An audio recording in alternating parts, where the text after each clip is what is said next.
obisk na poveljstvo 72. brigade. Kakor vsako jutro se tudi danes zelo zgodaj oglasi moj mobi. Lep in vljuden glas pravi: tukaj Nataša, kličem vas v imenu poveljnika 72. brigade, gospoda Ernesta Anželja, ki bi rad govoril z vami. Prosim, pridite jutri v našo vojašnico zjutraj. Mi je čast, odgovorim. Ne, nam je čast, reče glas Nataše, za katero hitro uganem, da mora biti poveljnica za stike z javnostmi. In naslednje jutro sem že zgodaj ob naši lepi vojašnici, takoj vidim, kako vse klapa.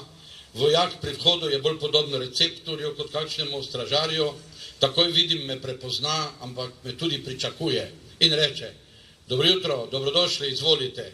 In mi obesi okoli vrata ploščico, na kateri piše obiskovalec. In še reče: vas že čaka tu notri. Pomislim, a poveljnik me čaka pri vhodu? Pa ni poveljnik, ampak en drug vojak, ki reče: jaz vas bom spremil do gospe Nataše. In ko greva in da bi nekaj rekel, rečem bolj tako na pol za žalo: a vi ste 72. brigada slovenske vojske. Kje pa je ostalih 71 brigad, tudi v Mariboru? Ustavi se, me pogleda in reče: oprostite, to pa vprašajte poveljnika. In sem se že odločil, da raje ne bom nič vprašal.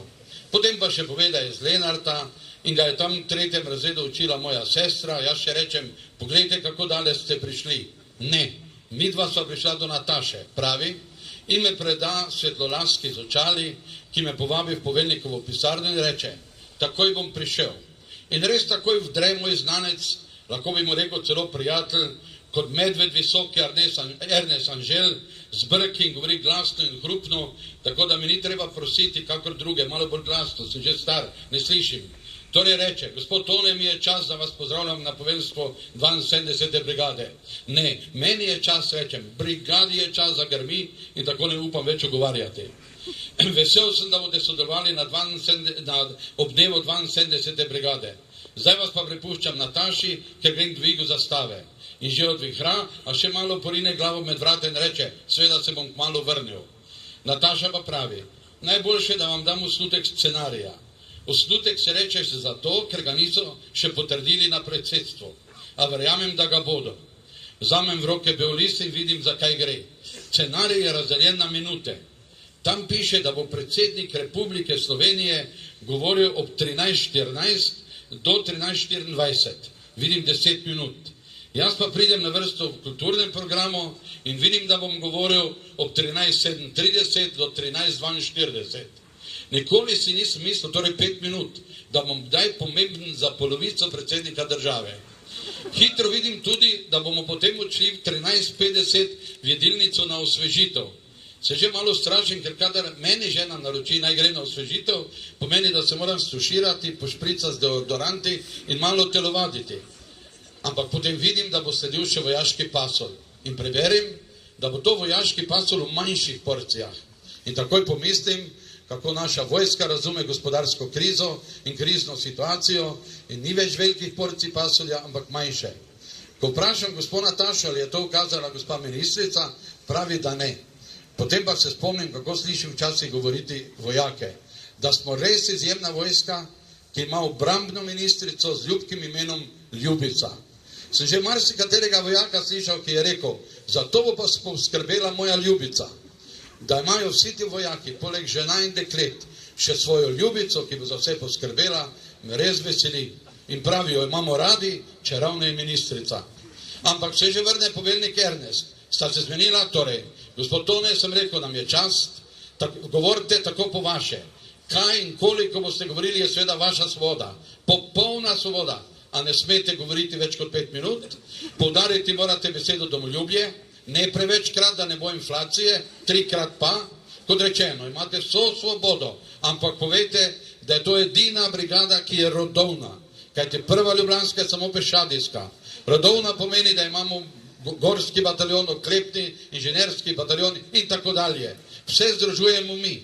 Na tiho, seveda pa ne upam vprašati, ali je možnost, da bi se tej brigadi pridružila paravojaška enota v Mariboru, to je Kanglerjeva dupleška mornarica, a ne nič ne vprašam. Poveljnik pa nadaljuje: v Mariboru je v bistvu središče slovenske vojske. Seveda, to rečem samo vam. kar je prav, ker smo mi imeli majstra in šarha in pekarske dogodke. Tu se zmeraj vse začne. Jaz nisem noben štajerski lokal patriot pravi, ampak kar je res in štajerska je štajerska. Tega ne smete reči, da sem jaz to govoril. Saj imate tudi vso svobodo. Ampak naša brigada je taka. Nataša ste mu dali zbornik, no takrat, ko ste ga izdali, še jaz nisem bil poveljnik. Zdaj pa sem in sem zato srečen in nad vse ponosen. Tudi tega ne smete reči na glas, da sem srečen in ponosen. Poudariti pa morate, da niti ni važno, kdo je poveljnik, saj so zame in tudi za vas, upam, in za vso Slovenijo najbolj pomembni ti fantje, ki bodo tisti dan stali pred vami. Ti fantje, razumete? Oni razumejo, da danes ni več dovolj, da ljubijo domovino. Ljubiti se moramo naučiti tudi slovensko državo in slovensko vojsko. Tako jih jaz domoljubno vzgajam. Res, to so najboljši fantje na svetu, grmi. Nataša pa tiho pripomni, kaj pa dekleta in žene? Poveljnik pa reče, seveda Nataša, kadar rečem fantje, mislim dekleta in žene v naši brigadi. Po svoje me poveljnik s tem pravzaprav gane in res pomislim na majstra, ne le zaradi njegovih brkov, ampak tudi zaradi skrbi obeh za naše fante.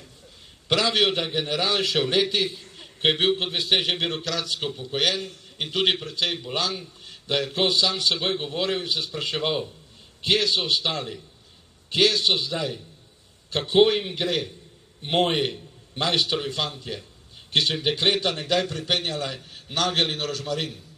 Anželja poznam in tudi vem, kaj mu beseda majster res pomeni. Nikoli ne manipulira s tem priimkom, kakor včasih politika, ki ga je kdaj spregledovala in ignorirala, drugič pa z njegovim imenom kuje priljubljenost, zlasti pred volitvami med štajerskimi voljivci. Samo to še vprašam, ker ste rekli, naj govorim tako po svoje. Ker sem komediograf, lahko spregovorim tudi malo bolj vedro. Ali spada smeh v slovensko vojašnico in to na proslavo? Seveda, zagrmi poveljnik. Smeh je pol zdravja, a proslava je proslava. Torej govorite smešno, a zelo resno. Ljudsko, a uradno. Preprosto, ampak slavnostno. Umetniško in odgovorno. Pa saj vi to razumete. In že od Orja in tudi z Natašo si dava roke. Odhajam domov, spet me spremlja fant, oddam plastično ploščico, malo sem tudi vznemirjen, ker sem se malo počutil kot med pravimi prijatelji, malo pa kot med samimi poveljniki. In kaj je pravzaprav mislil poveljnik? Da jaz že razumem, kaj je to smešno resno, preprosto slavnostno, ljudsko uradno, umetniško odgovorno. Ne vem dobro, a tudi vi ne boste izvedeli, ker je že minilo 5 minut. Vseeno bi pa rad dodal še to, da upam, da ni narobe, da se smejo ob taki prireditvi tudi na usta slovenske vojske privabiti na smeh in vedrino v srce. Spomnim se, ko sem prišel v JLA, pa mi je rekel komandir, ti si nekakav komediograf, jeli? Znaš, v JLA nema zajebancije in nema mrdanja. Upam, da je na štajerske slovenske vojske drugače in hvala, fantje, da sem smel stati pred vami.